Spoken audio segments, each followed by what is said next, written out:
আমি আপনাদের একটা হ্যাক দেখাই মার্কেটের। কখনো এভাবে লাইন টেনা রেজিস্ট্যান্স বা সাপোর্ট লেভেল ড্র করবেন না।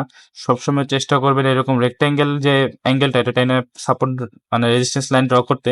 কারণ এখানে একটা সিঙ্গেল লাইন কখনো আপনার সাপোর্ট রেজিস্ট্যান্স লাইনকে জাজ করতে পারে না। যদি আপনি রেক্ট্যাঙ্গেল করেন, মার্কেট কনসলিডেশন দিতেছে, এগুলি নিয়ে আপনি ভালো একটা ধারণা পাবেন। যেমন এখানে ভিতরে কনসলিডেশন করছে, এটা একটা স্ট্রং জোন হয়ে গেছে। আমি যদি প্রিভিয়াসলি দেখাই আপনাদের,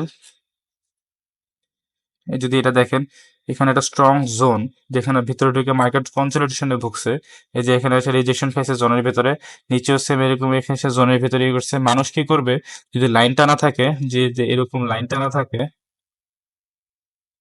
তখন এই লাইনে আসা পর্যন্ত মানে ওয়েট করে। অনেক সময় লাইনে আসার আগে মার্কেট রিভার্স করে বা লাইনে একটু নিচে যায় ওটা মার্কেট রিভার্স করে। এটা মেইনলি হয়ে থাকে আপনার এটার কারণে। তো এটা হ্যাক যে আপনারা সবসময় রেক্টেঙ্গেলে মার্কেট অ্যানালাইসিস করবেন, এবং মার্কেট অ্যানালাইসিস করার বেস্ট অ্যাপ হচ্ছে ট্রেডিং ভিউ।